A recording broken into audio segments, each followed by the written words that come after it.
gendong tas merahku di pundak.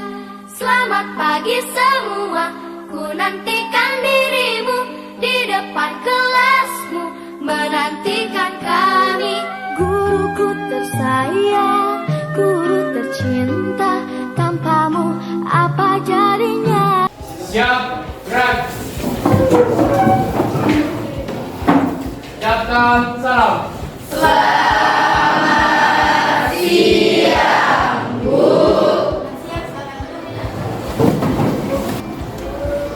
Assalamualaikum warahmatullahi wabarakatuh. Waalaikumsalam warahmatullahi wabarakatuh. Selamat siang. Siang.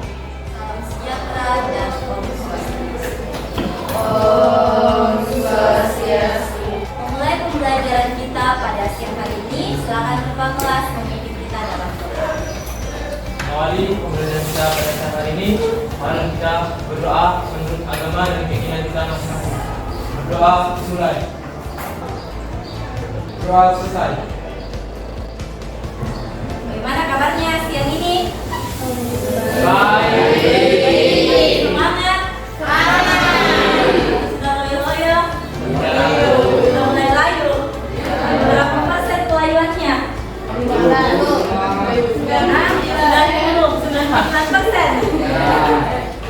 Kalau begitu, silakan berdiri dulu. Berdiri. Supaya bisa layu. Kita mau main games. Games ini namanya games panjang kali lebar kali pendek. Mana panjang? Ya, lebar, pendek. Oke, yang sempit-sempit kayaknya bisa atur jarak supaya jaraknya. Jadi sebelum kita main game, saya mau cek dulu semua kelompok hadir. Hadir. Anggotanya? Sehat? Sehat semua? Sehat. Instruksinya ikuti yang mulut ibu bilang, jangan ikuti gerakannya ibu. Ya. Pendek, panjang, lebar. Pendek,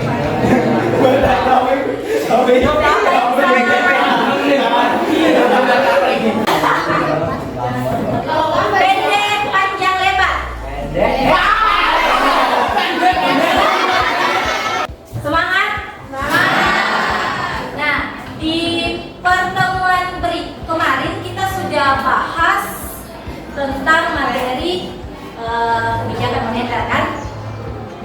Ada yang masih ingat apa pengertian dari kebijakan moneter? Oke, silakan Nani. Kebijakan moneter adalah kebijakan pemerintah melalui bank sentral untuk mengendalikan jumlah uang yang beredar di masyarakat. Nah, kita juga sudah membahas tentang apa itu inflasi, kemudian bagaimana cara mengatasi inflasi, toh? Ada 3 kebijakan kemarin. Ada kebijakan moneter, ada kebijakan fiskal, dan ada kebijakan real. Kita sudah bahas tentang kebijakan moneter. Hari ini yang kita mau bahas kebijakan yang kedua adalah kebijakan fiskal. Ibu harap kalian tetap semangat mengikuti proses pembelajaran walaupun ini sudah siang, sudah gerah, ada nih yang mengantuk mungkin nggak sudah makan di kantin, nggak ada yang sudah mengantuk nggak sudah makan bekalnya. Andi.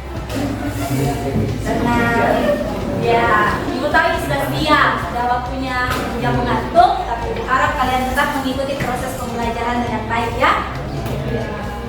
Nah, kita akan belajar kebijakan fiskal ini dengan menggunakan model pembelajaran discovery learning, di mana tujuan pembelajaran kita melalui model pembelajaran discovery learning ini, peserta didik mampu menjelaskan pengertian kebijakan fiskal, tujuan kebijakan fiskal, instrumen kebijakan fiskal dengan tepat, disiplin, penuh tanggung jawab, kerja keras, jujur dan religius.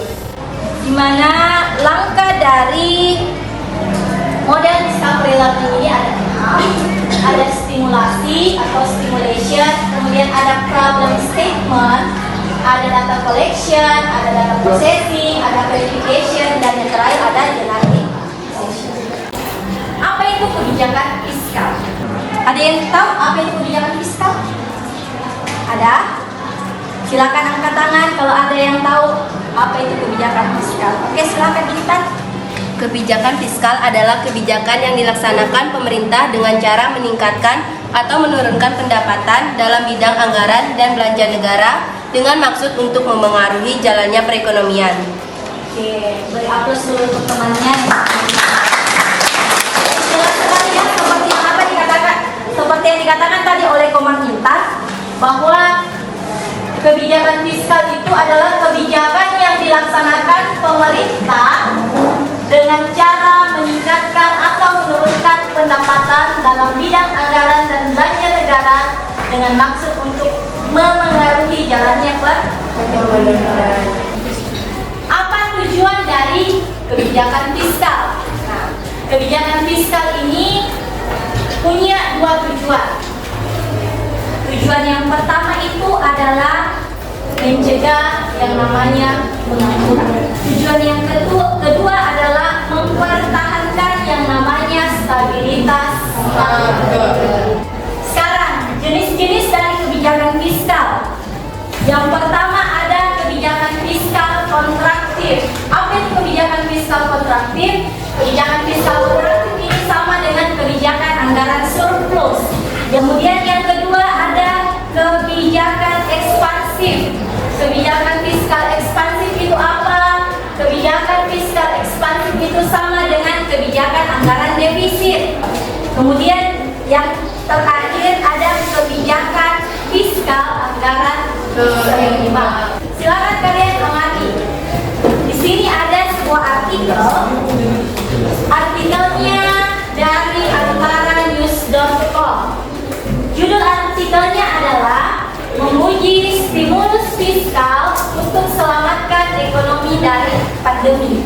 Nah, artikel ini kalian bisa akses, ya.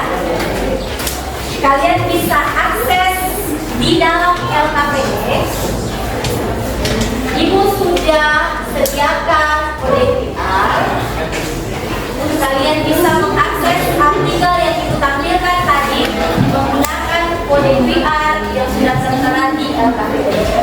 Ya, jadi bentuk LKPD-nya itu seperti ini. Artikel tadi kalian bisa akses dalam LKPD. Kemudian ada petunjuk belajar. Kemudian Ibu sudah sediakan rumusan masalah yang akan kalian jawab dan akan kalian presentasikan. Paham ya?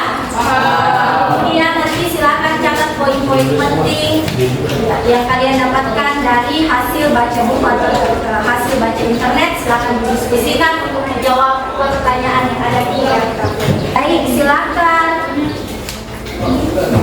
ketua kelompok maju ke depan.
Kelompok kedua yang akan presentasi itu adalah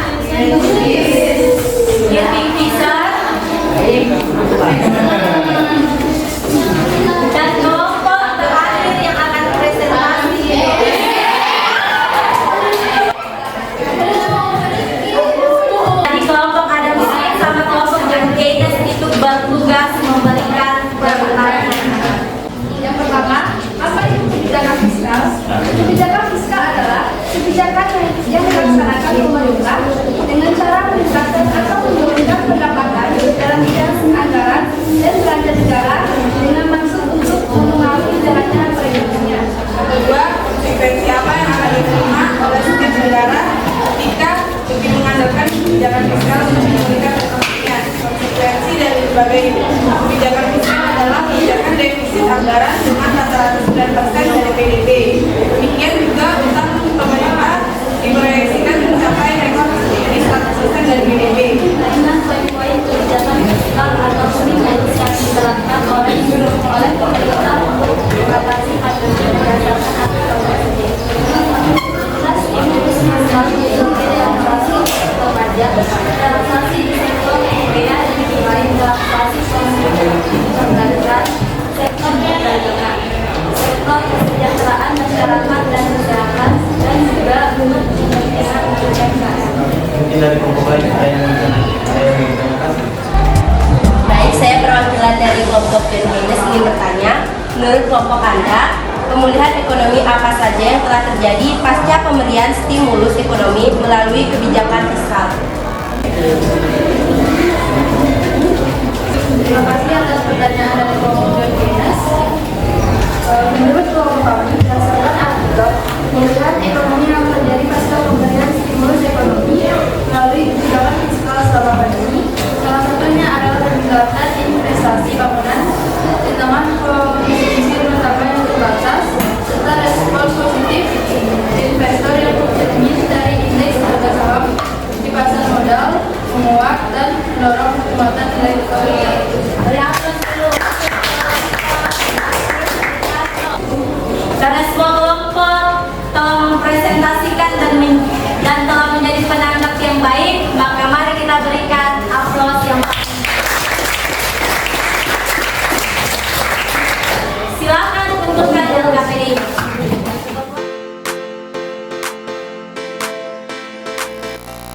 Mari sama-sama kita baca kesimpulan materi hari ini. 1, 2, 3. Kebijakan fiskal adalah kebijakan yang dilaksanakan pemerintah dengan cara meningkatkan atau menurunkan pendapatan dalam bidang anggaran dan belanja negara dengan maksud untuk mempengaruhi jalannya perekonomian. Tujuan kebijakan fiskal adalah untuk menjaga pengangguran dan menjaga stabilitas harga. Jenis-jenis kebijakan fiskal yaitu kebijakan fiskal kontraktif, kebijakan fiskal ekspansif, dan kebijakan fiskal anggaran sekitar. Sebelum memberikan lembar tes, silakan kita kumpulkan dulu nyawanya supaya benar jawab soal dan bisa dapat. Pendek, panjang, lebar. Terus dulu semua. Jadi ibu sudah siapkan satu hadiah bagi yang paling cepat mengumpulkan soal post-testnya dan benar semua jawabannya.